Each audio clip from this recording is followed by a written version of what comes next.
Sveiki, čuvaka, šiandien mes darysim nešiojamas kolonėlės. Jums reikės 2 kolonėlių, kad jas sudėtumėt į vieną dėžę ir turėtumėt nešiojamą kolonėlę, kad galėtumėt klausytis muzoną.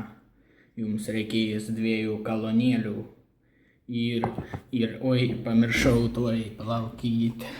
Ir kroną reikės, ir stiprintuvą reikės, ir visus juos kartu sujungit ir gausit nešiojamą kolonėlę su kirčiu ant A raidės kolonėlė. Dėkui, kad žiūrėjot.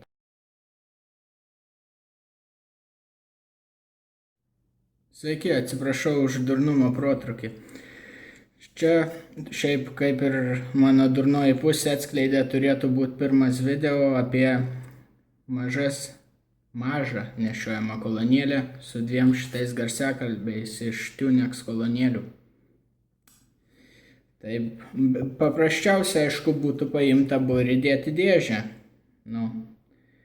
Taip ir bus iš esmės, bet svarbiausias dalykas, į ką aš norėčiau šį kartą atsižvelgti, tai juk ne veltui toks korpusas iš esmės yra su portu netgi. Tai kodėl mums neatkartojus to mūsų dizaine, aišku, 2 tokio dydžio daiktai gan masyvus.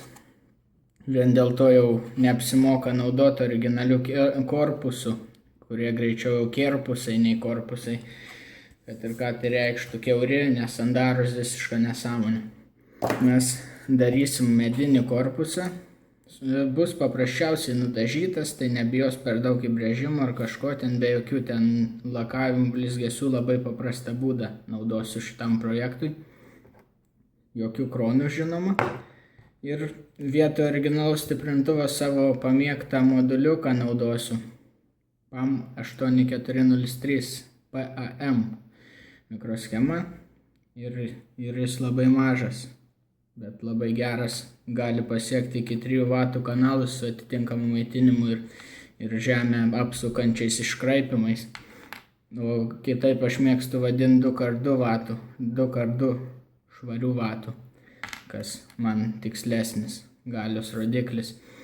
Kas jau reiškia, turim 2x daugiau galios negu originalus stiprintuvas, bet 3 W,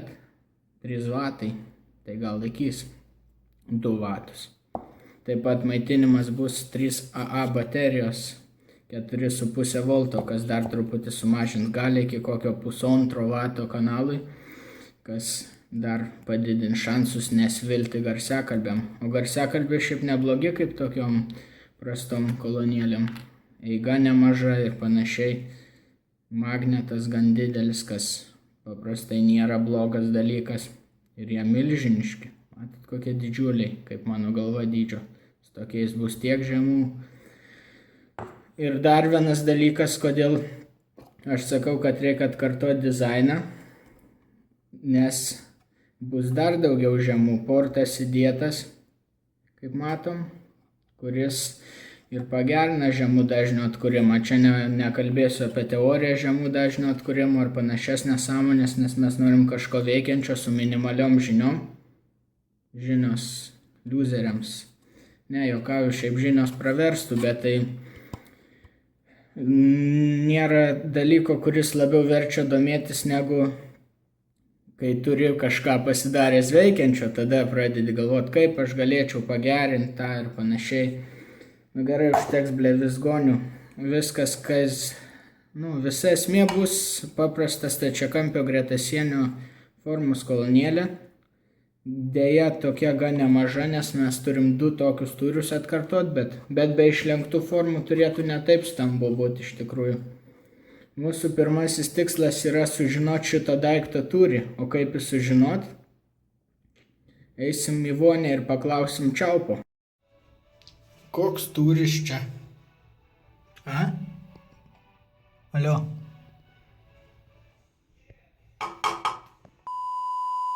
Gerai, antram bandymui sugalvojau kažką realesnio. Užklijavau visas angas, įskaitant portą. Bet portą reikia užklijuoti iš vidaus, nes portas visada atmetamas iš dėžės tūrio. Blemba bus keistas šaidas, kalbant turbūt labai durnai skambu.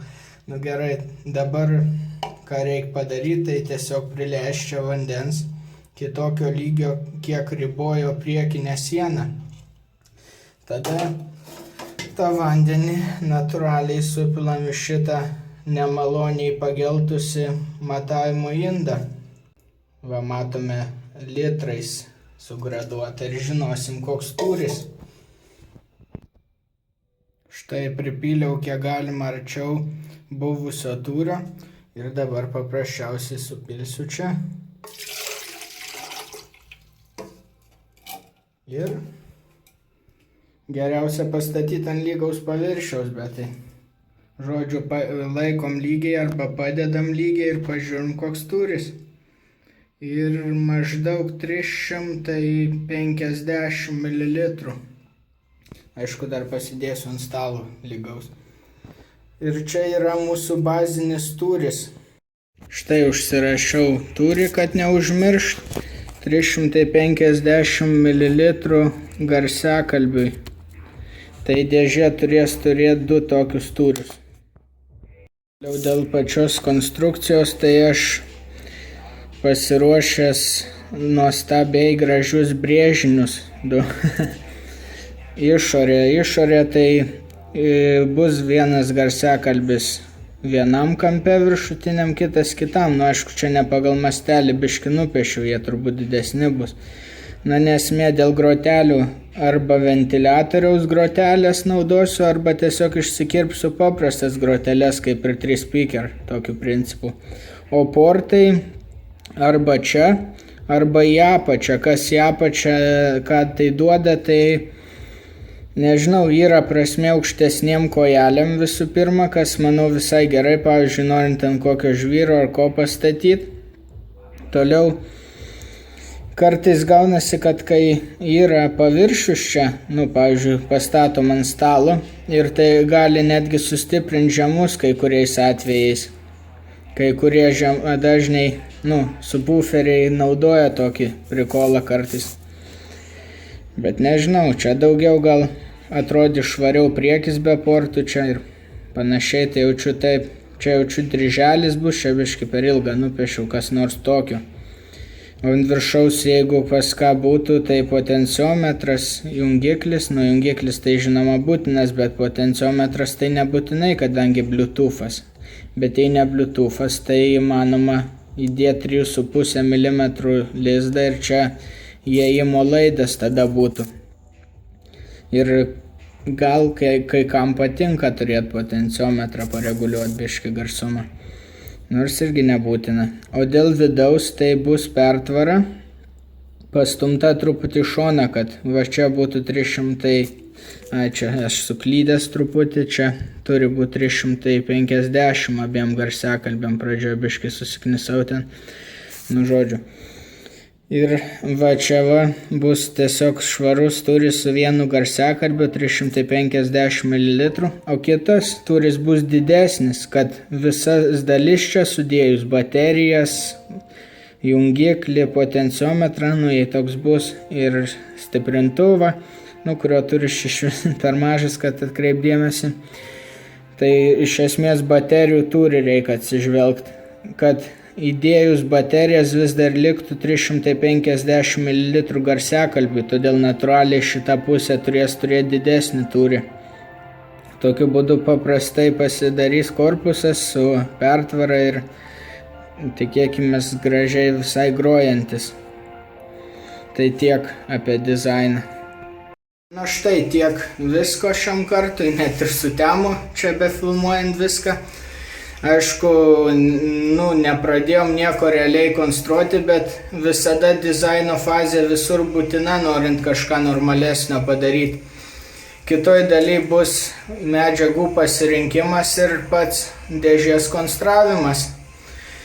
Būtų gerai buvę į vieną dalį viską sukišti, bet nelabai galėjau tą padaryti, nes kaip ir rašiau kažkur ar minėjau kažkuriam video, nežinau, esmė ta, kad neturiu Bluetooth modulio tokio, kokį noriu montuoti, tai vis tiek niekur toli nenueisim. Tai pagalvojau, taip smulkiau išskaidysiu viską ir bent jau bus kažkas įkelta.